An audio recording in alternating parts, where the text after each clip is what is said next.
আবারও হাজির হয়েছি মধ্যপ্রদেশ সিরিজের একটি নতুন পর্ব নিয়ে। আগের ৫টি পর্বের ভিডিও লিংক আমি এই ষষ্ঠ পর্বের ইউটিউব ভিডিও ডেসক্রিপশন বক্সে দিয়ে রাখবো।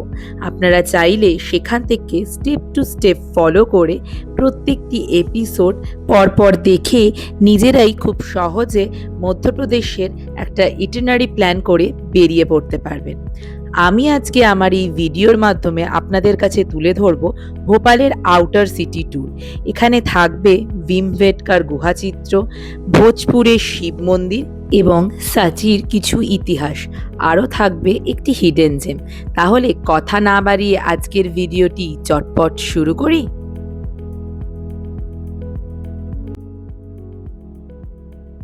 আমি Soumi and welcome to my channel the Ghumakkar girl.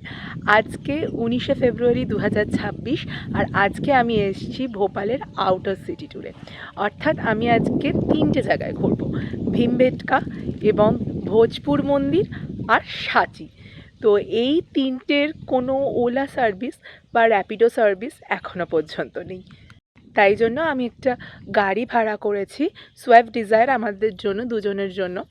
তো সেই গাড়িটা আজকে আমাদের ঘোরাবে। 3000 টাকা নিচ্ছেন।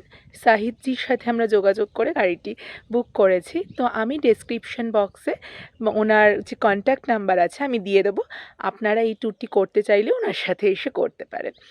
তো আজকে আমি এই ভীমবেটকায় ফার্স্ট এলাম। ফার্স্ট স্পট হচ্ছে আজকে ভীমবেটকা। আর এইখানে আমাদের এই গাড়ি ঢুকতে 165 টাকা পার্কিং চার্জ নিল আর কি। আর যদি অটো আসে তাহলে 110 টাকা নেয়। তো এখন চলুন ভেতরে যাই। এটা ঢোকার গেট। আর আজকের ওয়েদারটা কিন্তু ভীষণ ভালো। ভোপালে কালকে রাত্রির বেলায় বেশ বৃষ্টি হয়েছে। মধ্যপ্রদেশের রায়সেন জেলায় অবস্থিত ভীমবেটকা বিশ্বের প্রাচীনতম মানব বসতিগুলির মধ্যে অন্যতম এবং একটি ইউনেস্কো ওয়ার্ল্ড হেরিটেজ সাইট। প্রাগৈতিহাসিক প্রস্তর যুগের প্রায় 300টিরও বেশি গুহাচিত্রের জন্য এটি বিখ্যাত, যা আদিম মানুষের জীবনযাত্রা ও শিল্পকলার এক অমূল্য নিদর্শন। এটি প্রায় 30,000 বছরেরও বেশি পুরনো। প্রাচীনতম গুহাচিত্রগুলি প্রায় 10,000 খ্রিস্টপূর্বাব্দের। গুহাগুলির দেওয়ালে শিকারের দৃশ্য, নিত্যরত মানুষের মূর্তি এবং হাতি, বাঘ, গন্ডার, বুনো, শুয়োর সহ বিভিন্ন পশুর ছবি দেখা যায়। ছবিগুলো আঁকতে মূলত প্রাকৃতিক লাল, হলুদ, সাদা এবং সবুজ রঙের ব্যবহার করা হয়েছে। এটি ভারতের সবচেয়ে পুরনো সভ্যতার নিদর্শন। এটি 2003-এ অন্যতম ইউনেস্কো বিশ্ব ঐতিহ্যবাহী স্থান হিসেবে নির্বাচিত হয়। ভারতীয় উপমহাদেশে মানুষের পদার্পণের প্রথম চিহ্ন উদ্ধার করা হয়েছে এখান থেকে এবং সেই সূত্রে দক্ষিণ এশিয়ার প্রস্তর যুগের সূচনার সময়কালও এই প্রস্তর ক্ষেত্রে প্রাপ্ত নিদর্শন অনুযায়ী নির্ণয় করা হয়। আবদুল্লাগঞ্জ শহরের কাছে রাতাপানি ব্যাঘ্র অভয়ারণ্যের মধ্যে এটি অবস্থিত। এর মধ্যে অন্তত কোনো গুহায় আজ থেকে আনুমানিক 1 লক্ষ বছর আগে হোমো ইরেক্টাসের বসতি ছিল। ভীমবেটকায় প্রাপ্ত কোনো গুহাচিত্রের বয়স আনুমানিক 30,000 বছর। কিন্তু নতুন কয়েকটা মধ্যযুগেও আঁকা হয়েছে। আঁকায় ব্যবহৃত রং উদ্ভিজ্জ এবং সময়ের সাথে সাথে এই রং ক্ষয় না পাওয়ার কারণ হলো এই যে ছবিগুলো আঁকা হতো গুহার গভীর অংশের দেওয়ালের গায়ে।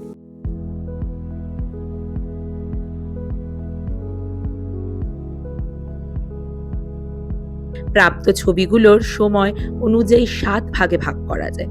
প্রথম যুগ, উচ্চ প্যালিওথলিক, সবুজ ও গাঢ় লাল রেখাচিত্র, বিষয়বস্তু বৃহদাকার পশু যেমন বাইসন, বাঘ, গন্ডার ইত্যাদি। দ্বিতীয় যুগ, মধ্যপ্রস্তর যুগ, অপেক্ষাকৃত ছোট আকারের ছবি। ছবির মধ্যে রেখার নকশা, জীবজন্তু ছাড়াও আছে মানুষের ছবি ও শিকারের ছবি। শিকারের দৃশ্যে তাদের ব্যবহৃত অস্ত্রের পরিষ্কার ছবি দেখা যায়। কাঁটাওয়ালা বর্ষা, ছুচলো লাঠি ও ধনুর্বাণ। গোষ্ঠীগত নাচ, পাখি, বাজনা, মা ও শিশু, গর্ভবতী মহিলা, মৃত শিশু, পশু, পুরুষ, পানভোজন ও মৃতের সমাহিতকরণের ছবি। তৃতীয় যুগ বা তাম্রযুগ, অন্যান্য স্থানে প্রাপ্ত তাম্রযুগের ছবি থাকে। সামঞ্জস্য রেখে এই সময়ের ছবি থেকে বোঝা যায় সমসাময়িক গুহাবাসীরা মালওয়া সমভূমির কৃষিজীবীদের সাথে বিনিময় প্রথায় যোগাযোগ রাখত। চতুর্থ ও পঞ্চম যুগ প্রাথমিক ঐতিহাসিক। এই সময়কার ছবিতে স্পষ্ট নান্দনিক সামঞ্জস্যের চিহ্ন পাওয়া যায়। ব্যবহৃত রং প্রধানত লাল, সাদা ও হলুদ, ঘোড়সওয়ার ধর্মচিহ্ন, আলখাল্লা সদৃশ পোশাক এবং বিভিন্ন সময়ের লিপির নিদর্শন এখান থেকে পাওয়া যায়। যক্ষমূর্তি, বৃক্ষদেবতা এবং আকাশ রথের ছবি থেকে ধর্মবিশ্বাসের প্রমাণ মেলে। ষষ্ঠ ও সপ্তম যুগ এই ছবিগুলি জ্যামিতিক ও সুসংবদ্ধ হলেও শৈল্পিক উৎকর্ষের অবক্ষয়ের পরিচয় দেয়। ব্যবহৃত রং প্রস্তুত হতো ম্যাঙ্গানিজ, হেমাটাইট ও কাঠকয়লা সংমিশ্রণে।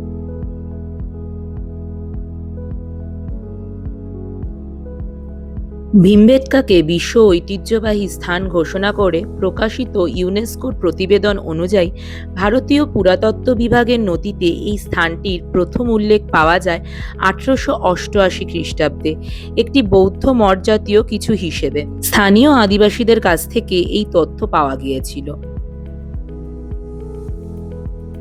পরবর্তীকালে VS বাঙ্কাঙ্কর ট্রেনে করে ভোপাল যাওয়ার পথে এই অঞ্চলে স্পেন ও ফ্রান্সে দেখা প্রস্তর ক্ষেত্রের অনুরূপ গঠন দেখতে পান। 1957-তে পুরাতাত্ত্বিকদের একটি দল নিয়ে ওই অঞ্চলে উপস্থিত হন এবং অনেকগুলি প্রাগৈতিহাসিক গুহাবসতি আবিষ্কার করেন।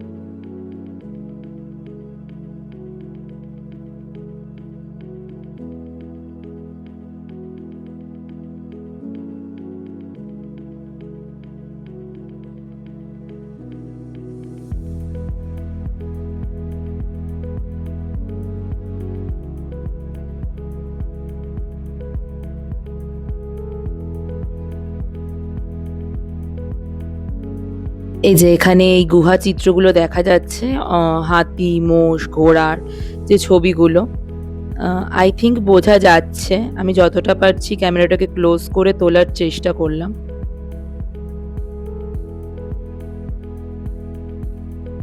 1957 সালে এই রকম 750টির বেশি গুহাবসতি আবিষ্কার করা হয়েছে। এদের মধ্যে 243টি ভীমবেটকা অঞ্চলে এবং 178টি লাখাজুয়ার অঞ্চলে। পুরাতাত্ত্বিক গবেষণার মাধ্যমে সমগ্র অঞ্চলটি থেকে প্রস্তর যুগের সংস্কৃতির ধারাবাহিকতার প্রমাণ মিলেছে।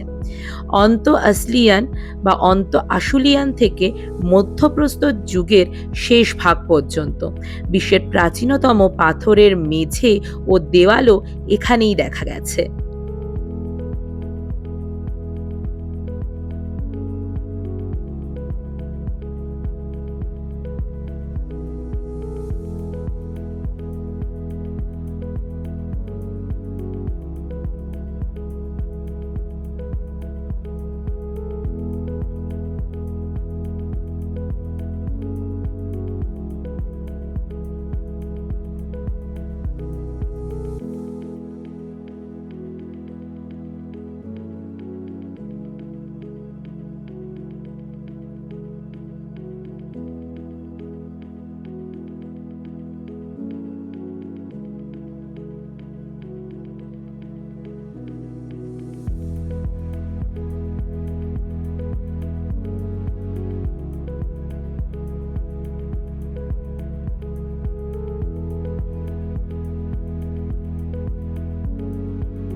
আমরা এখন ভীমবেটকা থেকে বেরিয়ে যাচ্ছি। ভীষণ সুন্দর লেগেছে।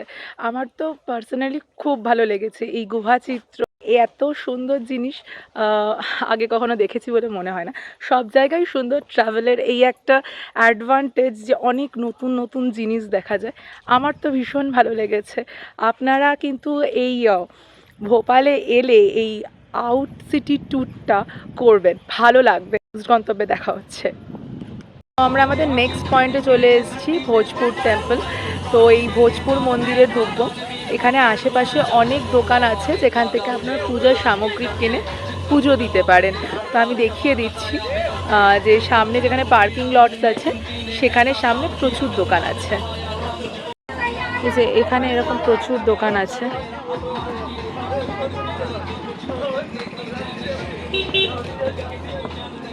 আর এটা হচ্ছে এন্ট্রান্স, এখান দিয়ে ঢোকে।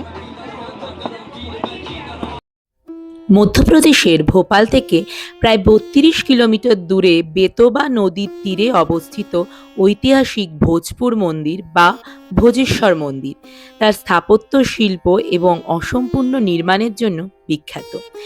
১১ শতকে পরমার রাজবংশের বিখ্যাত রাজা ভোজ এই মন্দিরটি নির্মাণ করেন।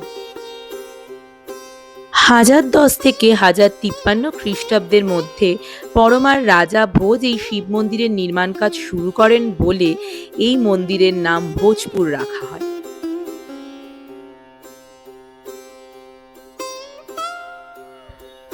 মন্দিরের মূল গর্ভগৃহে প্রায় ৭.৫ ফুট ব্যাস এবং ১৮ ফুট উঁচু একটি অতিকায় শিবলিঙ্গ রয়েছে।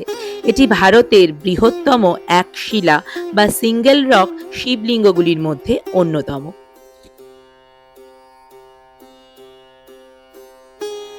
মন্দিরটির নির্মাণ কাজ কোনো অজানা কারণে হঠাৎ করেই মাঝপথে বন্ধ হয়ে যায়।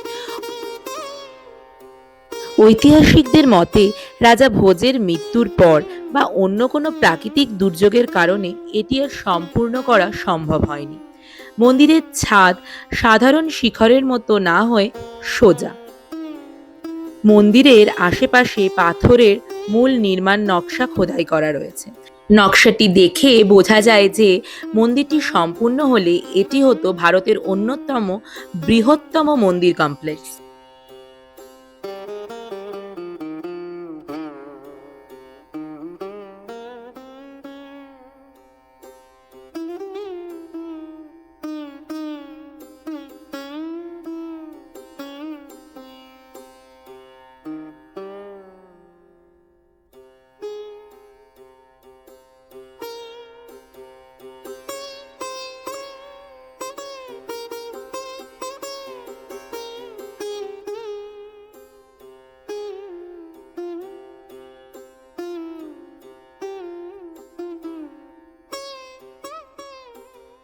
অসম্পূর্ণ হওয়া সত্ত্বেও এটি প্রাচীন ভারতীয় স্থাপত্য ও ভাস্কর্যের এক দুর্দান্ত নিদর্শন। অনেক ইতিহাসবিদ একে প্রাচীনকালের একটি স্মরণীয় স্মারক বা স্মৃতিসৌধ হিসেবেও মনে করেন। আমি এখন দাঁড়িয়ে আছি মধ্যপ্রদেশের রায়সেন জেলার সাঁচি স্তূপে। বিখ্যাত সাঁচি স্তূপ যা অশোক তৈরি করে গেছেন খ্রিস্টীয় ৩য় শতকে। এই সাঁচি স্তূপে আমরা এখন ঢুকবো। আর এখানে ইন্ডিয়ান অ্যাডাল্টদের জন্য পার পারসন ৪০ টাকা করে টিকিট। তো এখন আমরা ঢুকবো। এখানে কিন্তু কিউআর স্ক্যান করে আপনি অনলাইনে টিকিট কেটেও ঢুকতে পারেন। বৌদ্ধবিহার ও অন্যান্য বৌদ্ধ স্মারকস্থলের জন্য বিখ্যাত সাঁচি ভারতের মধ্যপ্রদেশ রাজ্যের রায়সেন জেলার সাঁচি শহরে অবস্থিত।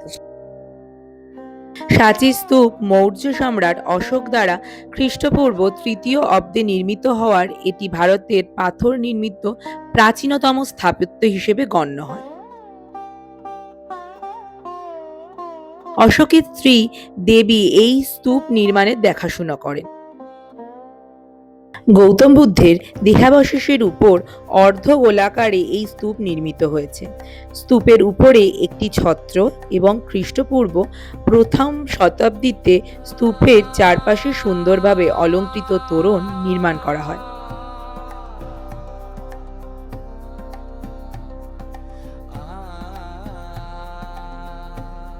স্তূপের নিকটে বেলে পাথর দ্বারা নির্মিত অশোক স্তম্ভ রয়েছে। এই স্তম্ভে ব্রাহ্মী ও শঙ্খ লিপি খোদাই করা রয়েছে। অশোকবদন অনুসারে খ্রিস্টপূর্ব 2য় শতাব্দীতে পুষ্যমিত্র শুঙ্গের রাজনৈতিক উত্থানের সময় স্তূপটির অনেকাংশে বিনষ্ট করা হয়। পুষ্যমিত্র শুঙ্গের পুত্র অগ্নিমিত্র স্তূপটির পুনর্নির্মাণ করেন। পরবর্তীকালে পাথর দিয়ে স্তূপটির আয়তন দ্বিগুণ করা হয়। স্তূপের উপরিভাগকে চ্যাপ্টা করে 3টি ছত্র স্থাপন করা হয়। 1822-এ ভোপাল দরবারের প্রথম নবাব বেগম কুৎসিয়া বেগমের আমলে British political agent Howard Maddock আর তার সহযোগী ক্যাপ্টেন জনসন বড় স্তূপটি খুঁড়ে ফেলেন লুকোনো ধনরত্নের খোঁজে। তারা কি পেয়েছিলেন জানা যায় না, কিন্তু এতে প্রায় ভেঙেই পড়ে সেটি। ওরা ক্ষতি করেন দ্বিতীয় স্তূপটিরও। এরপর 1851 সালে নবাব বেগম শাহজাহান বেগমের আমলে আলেকজান্ডার কানিংহাম ও মেইজি 3টি স্তূপই আবারও খোঁড়েন। তাতে দেহাস্তি উদ্ধারের মতন গুরুত্বপূর্ণ ঘটনা ঘটলেও ক্ষতি হয় প্রচুর, যা মেরামত করতে 60 বছর পর মার্শালের কালঘাম ছুটে গিয়েছিল। 1913 সালে জন হুবার্ট মার্শাল ছিলেন ভারতীয় প্রত্নতত্ত্ব বিভাগের ডিরেক্টর জেনারেল। সাঁচির প্রত্নক্ষেত্রর পিছনে মার্শালের ভূমিকাই সবথেকে বেশি। নিঃসন্দেহে মার্শালই সাঁচির গৌরব পুনরুদ্ধার করেন। মাটির উপর দাঁড়িয়ে থাকা স্তূপ মন্দির ছাড়াও আশেপাশের এলাকায় উৎখনন চালিয়ে খুঁজে বার করা যাবতীয় স্থাপত্যের সংস্কার এবং ভাস্কর্যগুলি সংস্করণের জন্য আলাদা সংগ্রহশালা গড়ে তোলা সবই সম্পন্ন হয় তার সময়। 1913-এ বাঙালি প্রত্নবিদ বিপিন ঘোষাল ছিলেন এই সংগ্রহশালার সুপারিনটেন্ডেন্ট দায়িত্বে। সেই সঙ্গে তিনি হামিদিয়া লাইব্রেরির প্রধান গ্রন্থাগারিকও ছিলেন। মার্শালের আ গাইড টু সাঁচি প্রকাশিত হয় 1918-এ। সাঁচি মিউজিয়ামে তৈরি হয় 1919-এ আর তার ক্যাটালগ 1922-এ।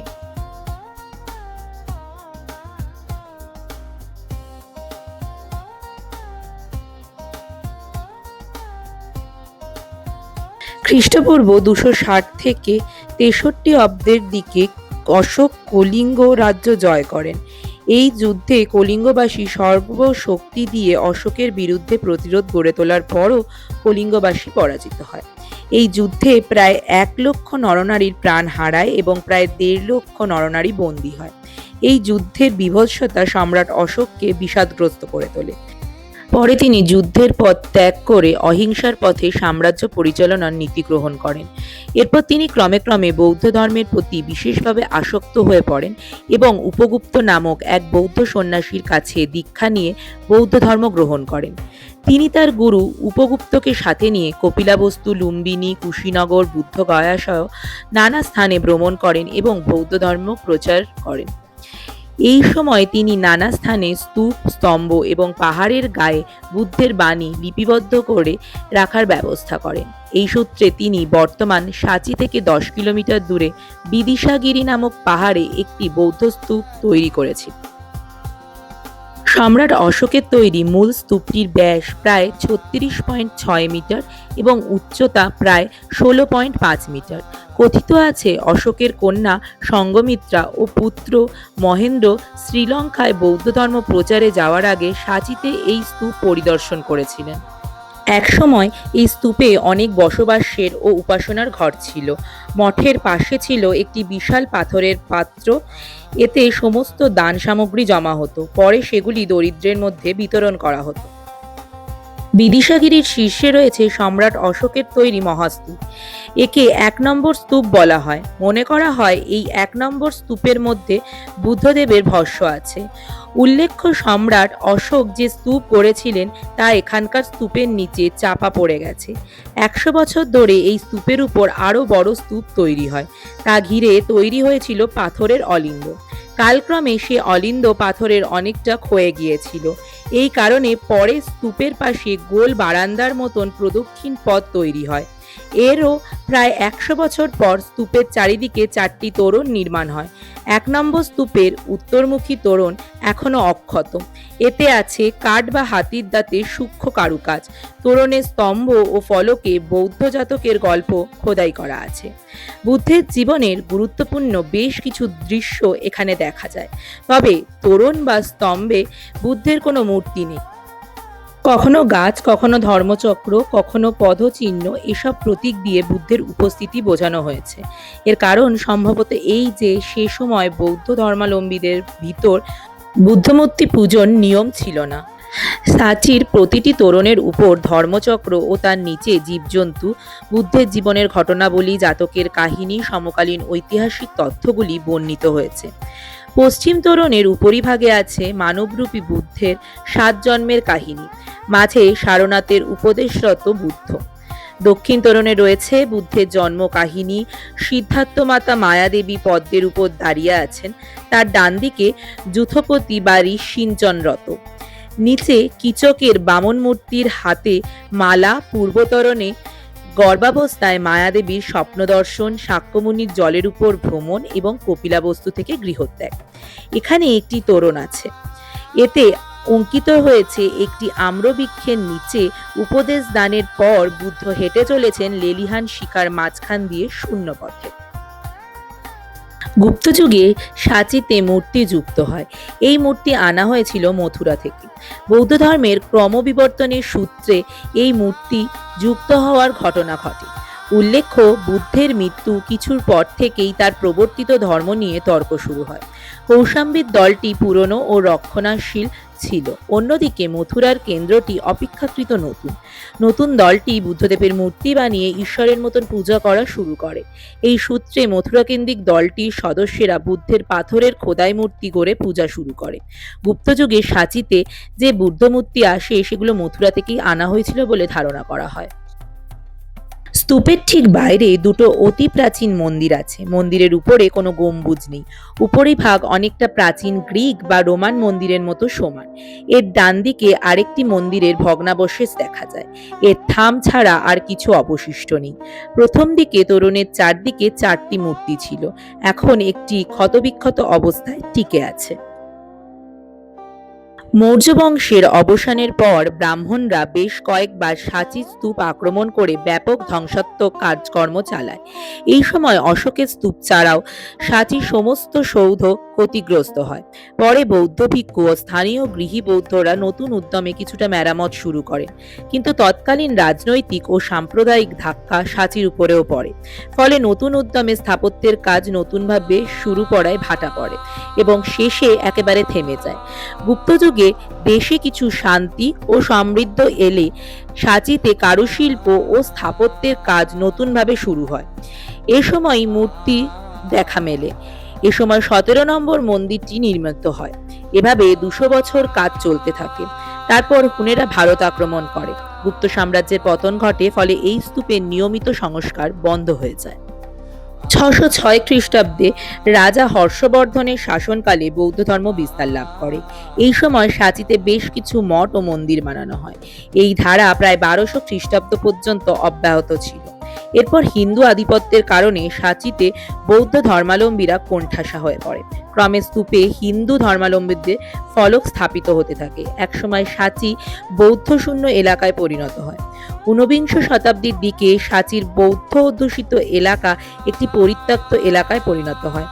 কালক্রমে স্তূপটি লোকচক্ষুর আড়ালে চলে যায়। সর্বশেষ 1881 খ্রিস্টাব্দের পরে স্তূপটি সংরক্ষণের চেষ্টা করেন মেজর কোল। পরে 3 বছর তিনি এই উদ্যম সচল রাখেন। এর বেশ পরে ভারতের আর্কিওলজিক্যাল সার্ভের ডিরেক্টর এ কাজে এগিয়ে আসেন। মেজর কোল বিদিশাগিরির জঙ্গল কেটে গোটা পাহাড় পরিষ্কার করান। 1 নম্বর স্তূপের ফাটল মেরামত করান। পশ্চিম ও দক্ষিণ দিকের তোরণগুলি তুলে যথাস্থানে স্থাপন করেন।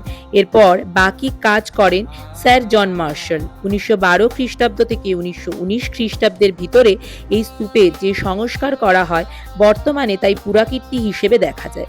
বর্তমানে সাচির এই স্তূপটি বিশ্ব ঐতিহ্য হিসেবে সংরক্ষণ করা হচ্ছে। সাঁচি স্তূপের যে মিউজিয়ামটা আছে, মিউজিয়ামটা 8টা থেকে 5টা অবধি খোলা থাকে।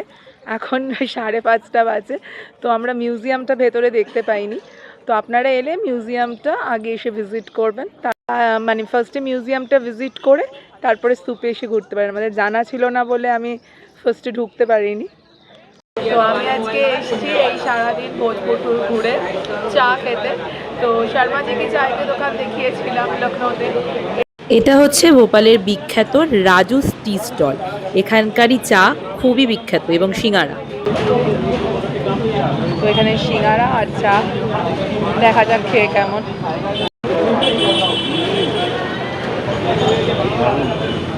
দারুণ।